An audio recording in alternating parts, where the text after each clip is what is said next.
एक बहुत ही common problem है बच्चों की जो जेईई या नीट की तैयारी कर रहे हैं और वो ये होती है कि सर फिजिक्स के कंसेप्ट तो समझ में आते हैं पर क्वेश्चन सॉल्व नहीं होते। कहीं ना कहीं हम सोचते रह जाते हैं कि आंसर कैसे निकालें, इक्वेशंस कौन सी लगाएं। तो आज हम इस सेशन के अंदर बात करने वाले हैं बिल्कुल स्टेप बाय स्टेप कि कैसे किसी भी फिजिक्स की प्रॉब्लम को अप्रोच करना चाहिए। So let's start with the session on how to approach physics problems. मेरा नाम है Anu Gupta and I clear JEE long time back. पिछले 15 सालों से जेईई और नीट की कोचिंग दे रहा हूं बच्चों को और इन 15 सालों में हजारों बच्चों का डॉक्टर या आईआईटीएंस बनने का सपना पूरा करने में मैं अपना योगदान दे चुका हूं।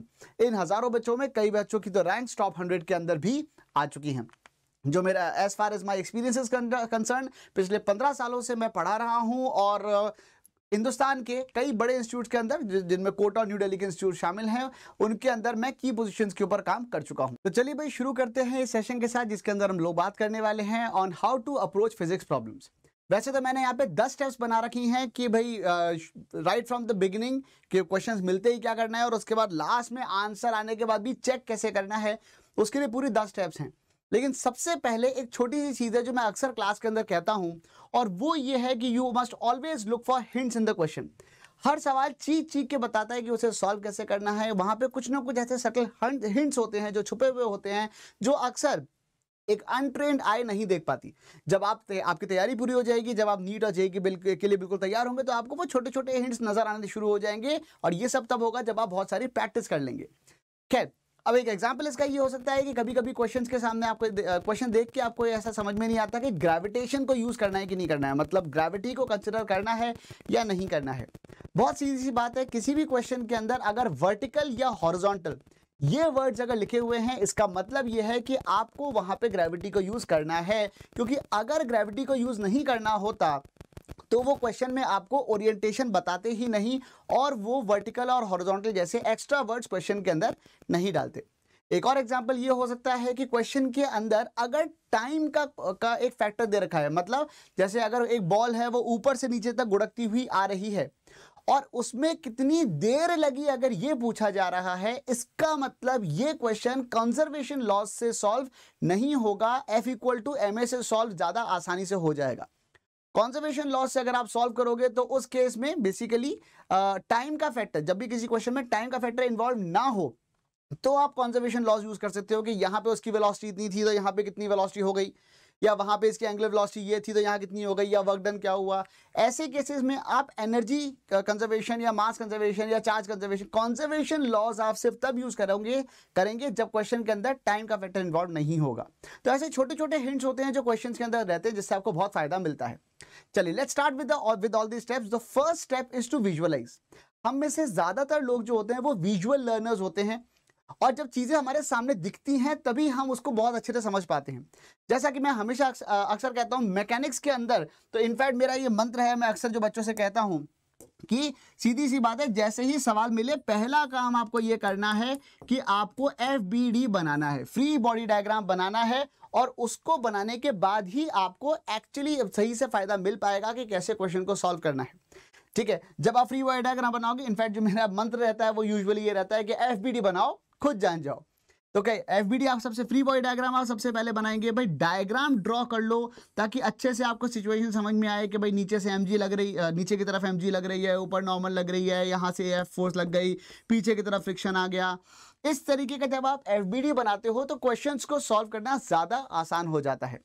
सर मैकेनिक्स के लिए ही नहीं, इलेक्ट्रोस्टैटिक्स की बात कर रहे हैं, खासकर अगर आप मैग्नेटिज्म में चले जाओ तो जहां पे 3 डायमेंशंस का बहुत ज्यादा प्रयोग होता है कि अगर एक वायर ऐसे जा रहा है तो उसकी वजह से यहाँ पे मैग्नेटिक फील्ड अंदर की तरफ होगी, यहाँ पे एक और तार है अगर वो ऐसे जा रहा है उसमें अगर करंट ऐसा है तो उसकी वजह से यहाँ पे मैग्नेटिक फील्ड बाहर की तरफ होगी। पर ये सारी बातें आपको तभी समझ में आएंगी जब आप एक सुंदर सा बढ़िया सा डायग्राम ड्रॉ करेंगे। So visualization is very very important. Next point है वो कहते हैं समराइज द डेटा। जितना भी डेटा वहां पे आपको दे रखा है वो सारा आप लिख के रख लीजिए, या एटलीस्ट अगर चलो लिखने का टाइम नहीं है तो क्वेश्चन के अंदर एटलीस्ट उसको अंडरलाइन कर लीजिए।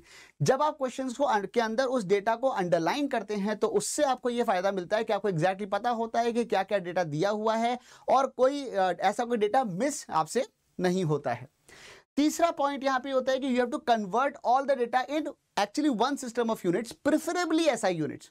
ठीक है, किसी भी एक सिस्टम में आप उसको कन्वर्ट कर लीजिए, क्योंकि अक्सर ये गलती होती है यूनिट्स की। सब कुछ समझ में आ गया, सब लगा लिया, सारा दिमाग लगा लिया, लेकिन यूनिट अलग गलत डाल दी। ठीक है, सेंटीमीटर की जगह मीटर डाल दिया, या मीटर की जगह सेंटीमीटर डाल दिया, किलोग्राम की जगह ग्राम ही चले जा रहा है। ये बहुत कॉमन गलतियां हैं जिनकी वजह से, अच्छा जो कॉमन गलती होगी ध्यान रखना, ऑप्शंस के अंदर जितनी भी कॉमन गलतियों से आने वाले आंसर्स होते हैं वो जरूर होंगे। तो अगर आपका आंसर आ भी जाए तो ज्यादा खुश होने की जरूरत नहीं है। हो सकता है कि किसी कॉमन गलती की वजह से ये आंसर आ रहा हो, तो डू कीप इन माइंड कि आपको यूनिट्स का पूरा पूरा ध्यान रखना है, सही यूनिट्स में ही कन्वर्ट कर लो। बेटर हमेशा ये रहता है कि आप सारी चीजों को ऐसा यूनिट्स में कन्वर्ट करके लिख लीजिए। अगला पॉइंट होता है you have to identify the concepts involve. भाई अगर आपसे ये कहा जा रहा है कि अगर मान लीजिए आपसे ये कहा जा रहा है कि एक इंक्लाइन है, इंक्लाइन के ऊपर यहाँ पर एक बॉल है, और वो बॉल जो है वो नीचे की तरफ गुड़कती हुई आ रही है, गुड़कते गुड़कते वो यहाँ तक पहुँच गई। यहाँ पे उसकी वेलोसिटी क्या होगी, फ्रिक्शन दे रखा है, डिस्टेंस दे रखा है, कुछ कुछ चीज़ें दे रखी हैं। तो आपको ये समझ में आना चाहिए कि भाई कौन सा कंसेप्ट यहाँ पे इन्वॉल्व है। टॉर्क की बातें करनी है, फ्रिक्शन की बात करनी है, वर्क बाय एनर्जी का सवाल है, किस चैप्टर का ये क्वेश्चन है, ये चीज आपको देखनी है। कभी कभी एक ही क्वेश्चन कई सारे अलग अलग चैप्टर से भी होता है, कौन कौन से कंसेप्ट एक साथ इन्वॉल्व हैं उन सब की यहाँ पर आपको बात करनी होगी। अगला पॉइंट होता है आपको यहाँ पे रिलेवेंट इक्वेशंस लिखनी है, क्योंकि अगर कोई क्वेश्चन हो रहा है, मान लो कोई कोलिजन हो गया, जस्ट फॉर एन एग्जांपल, भाई मान लीजिए कि एक छत थी, यहाँ स्प्रिंग थी, एक ब्लॉक था, और यहाँ पे नीचे से एक गोली इसके अंदर मार दी गई जो घुस गई। अब फिर पूछ रहे हैं बताओ भाई मैक्सिमम कंप्रेशन स्प्रिंग का कितना आएगा, ये इक्विलिब्रियम पोजीशन थी और ये मैक्सिमम कंप्रेशन कितना आएगा, इस तरह की कोई बात हो रही है। तो यहाँ पे आपको ये समझना पड़ेगा कि भाई कंसेप्ट के नाम पर एक तो यहाँ पे मोमेंटम कंजर्व होगा just before just after collision, उसके बाद फिर आप यहाँ से लेके यहाँ तक एनर्जी कंजर्वेशन लगा सकते हो, वर्क एनर्जी थ्योरम या एनर्जी कंजर्वेशन। तो उसके लिए आपको जो रिलेवेंट इक्वेशंस हैं वो लिखनी होंगी। ठीक है, तो उसके बाद आप जैसे ही आप रिलेवेंट इक्वेशंस लिखते हैं, एक भाई मोमेंटम कंजर्वेशन की इक्वेशन आ गई, एक एनर्जी कंजर्वेशन की इक्वेशन आ गई, वो इक्वेशंस लिख लीजिए। और उसके बाद जो अगली स्टेप है वो होगा उन इक्वेशंस को सॉल्व करना। मतलब this is actually one of the most easiest part. ठीक है, और द मेन कंटेंट, भाई इक्वेशन बन गई, अब सॉल्व कर लो। ठीक है, यूजुअली लीनियर इक्वेशंस होती हैं, आराम से सॉल्व हो जाती हैं, बहुत ज्यादा इसके अंदर गंदगी फैलती नहीं है। कभी कभी आपको परेशान करना हो तो क्वाड्रेटिक इक्वेशंस बन जाती हैं इसके अंदर। ठीक है, बट जो भी है, या तो लीनियर इक्वेशन बनेगी या क्वाड्रेटिक इक्वेशन बनेगी, उनको आप यहाँ पे सॉल्व कर सकते हैं। इसके बाद एक बहुत इंपॉर्टेंट बात यह है, प्लीज नोट, मैंने अभी तक डेटा जो था, जो अभी शुरू में हमने डेटा सारा एक बार समराइज करके लिखा था ना, या अंडरलाइन करके रखा था, उस डेटा को मैंने कहीं भी यूज नहीं किया है। वो डेटा रखा हुआ है, ठीक है, वो डेटा मैंने अभी तक यूज नहीं किया है। सारा का सारा जो जितनी भी इक्वेशंस मैंने बनाई हैं वो सब टर्म्स में बनाई हैं। ठीक है, अगर मुझे यहाँ पे लिखना होता, इक्वेशन लिखनी होती यहाँ पर मोमेंटम कंजर्वेशन की, इसका मास m1 होता, इसका मास m2 होता, ये v0 वेलोसिटी से जाता, वहां जाके घुस जाता, तो लीनियर मोमेंटम कंजर्व करते टाइम मैं लिखता m1 v0 is equal to, बाद में उसमें धस गया, दोनों एक साथ जा रहे हैं, m2 plus m1 into v, यानी कि जस्ट आफ्टर कोलिजन जो वेलोसिटी आएगी वो ऐसे आएगी। मोमेंटम कंजर्वेशन आता है तो बहुत अच्छी बात है, नहीं आता है तो मैं यहाँ फिजिक्स नहीं सिखा रहा हूँ, मैं सिर्फ फिजिक्स को सॉल्व करने के तरीके बता रहा हूं। भाई मोमेंटम कंजर्वेशन से मैंने यहाँ पे जो इक्वेशन लिखी है, भले ही मुझे m1 दे रखा हो, भले ही m2 दे रखा हो, भले ही v दे रखा हो, भले ही कुछ ना दे रखा हो, जो भी दिया होगा मैं सब कुछ टर्म्स में लिखूंगा। मास m1 m2 v1 v2 u जो भी है, पर वो टर्म्स में लिखा जाएगा। कब तक लिखा जाएगा? इक्वेशन भी वो टर्म्स में लिखी जाएगी, सॉल्व भी वो टर्म्स में ही करी जाएगी, और जब उसके बाद जो फाइनल आपका एक्सप्रेशन आएगा उसको हम लोग डायमेंशनल करेक्टनेस के लिए चेक जरूर करेंगे कि अगर मान लो वेलोसिटी आपकी √2gh क्यूब आ रही है, तो आपको समझ में आना चाहिए कि ये चीज डायमेंशनली गलत है, क्योंकि वेलोसिटी के डायमेंशंस √2gh से आएंगे बजाय √2gh क्यूब के। तो डायमेंशनल करेक्टनेस जो है वो अपने आंसर की जरूर चेक करें, क्योंकि हो सकता है कि यहाँ पे इक्वेशंस को सॉल्व करते टाइम सावधानी हटी, दुर्घटना घटी, कैलकुलेशन अगर आपकी गलत हो गई, तो उस वजह से यहाँ पे एटलीस्ट एक आपको, इसीलिए मैं कह रहा हूँ कि शुरू में हम लोग डेटा क्यों नहीं डालते, क्योंकि जो आपका फाइनल आंसर जब डायमेंशंस की, जब फाइनल आंसर जब टर्म्स में आता है, मास के टर्म्स में, वेलोसिटी के टर्म्स में, हाइट के टर्म्स में, जिन भी टर्म्स में आता है, तो उससे आप डायमेंशनल करेक्टनेस चेक कर सकते हो क्वेश्चन की। ठीक है, कि आपका जो आंसर आ रहा है वो डायमेंशनली करेक्ट है कि नहीं है। उसके बाद आप यहाँ पे उसकी जो वैल्यूज जो आपको मिली हुई है वो डालोगे। वैल्यूज हम लोग लास्ट स्टेप में डालते हैं, हालांकि ये लास्ट है नहीं, अभी एक स्टेप और है इसके बाद, लेकिन वैल्यूज हम हमेशा लास्ट स्टेप में डालते हैं कि भाई फाइनली क्या क्या हमारी वैल्यूज थी। ठीक है, अच्छा इसका एक रीजन और है वैल्यूज को लास्ट स्टेप में डालने का। क्यों? क्योंकि अगर आप हर स्टेप में एक बार वैल्यू डालते जाओगे तो अगर यहाँ वहां पे थोड़ी बहुत आपने अप्रोक्सीमेशन लगाई, तो मान लो पहली स्टेप में आपने कुछ अप्रोक्सीमेटली कुछ निकाल दिया, फिर अगली स्टेप में फिर अप्रोक्सीमेशन का और एक अप्रोक्सीमेशन हो गया। हर स्टेप में अगर आप डेटा डालते जाओगे तो अप्रोक्सीमेशन बढ़ते जाते हैं। मुद्दे की बात यह है कि जितना जल्दी जल्दी आप डेटा डालोगे, जितना शुरुआत में आप डेटा डालोगे, लास्ट में आपका जो आंसर आएगा उसके अंदर एरर बहुत ज्यादा हो सकता है। जैसे हो सकता है कि कभी कोई सॉल्व करते टाइम जब आपने पूरा सॉल्व किया तो ऊपर भी एक ई आया, नीचे भी एक ई आया, ई हो गया ये चार्ज ऑफ एन इलेक्ट्रॉन। अब वो नॉर्मली तो ई से ई कट गया जब आपने पूरा सॉल्व किया, लेकिन अगर आप हर स्टेप में ही सॉल्व करते जा रहे थे तो पहले आपने उसको ई से मल्टीप्लाई किया पूरे को। ई की वैल्यू होती है 1.6 इंटू 10⁻⁻19 कूलम्स।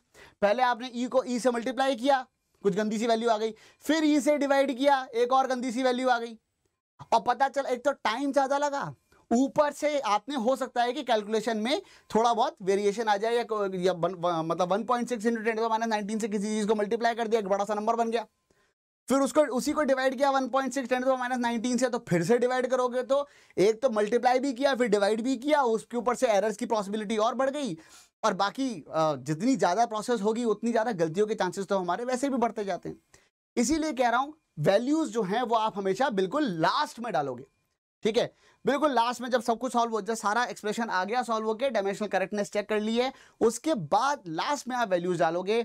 और आखिरी और सबसे इंपॉर्टेंट चीज है, किसी भी आंसर की सैनिटी को जरूर चेक कर लेना। सैनिटी को चेक कर लेना मतलब यार सही बात, मतलब जो आंसर है वो मतलब थोड़ा सा फीजिबल आंसर लगना चाहिए।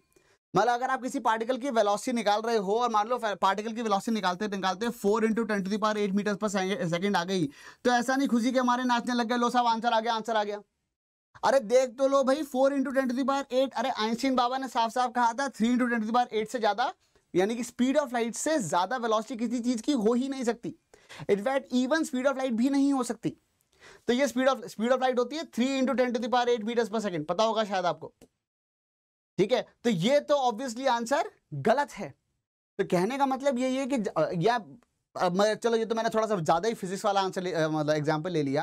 भाई कोई आपसे अगर ये कह रहा है कि क्लास में कितने बच्चे हैं, सवाल में ये आया क्लास में कितने बच्चे हैं, और आप आंसर 7.5 दे रहे हो, तो वही कुछ गड़बड़ है। या किसी ने पूछा कि भाई क्लास में कितने बच्चे और आपका आंसर है 58.237, अरे 58 बच्चे हो सकते हैं, 59 हो सकते हैं, 58.237 बच्चे कैसे हो सकते हैं भाई क्लास के अंदर?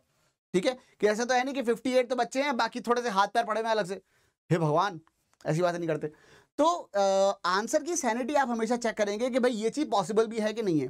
किसी चीज का यहाँ 2-3 ब्लॉक टंग रहे, एक ब्लॉक 2 किलो का, एक ब्लॉक 3 किलो का, एक ब्लॉक 5 किलो का है, और कुछ छोटी मोटी एक्सेलरेशन चल रही है, और फिर पूछा एक और ब्लॉक है, वो बताओ उस वाले ब्लॉक का मास कितना है, और आप बता रहे हो ये तो 500 टन का है, ये 5,000 किलोग्राम का आ रहा है, और 5,000, मतलब हमेशा सैनिटी को जरूर चेक करें।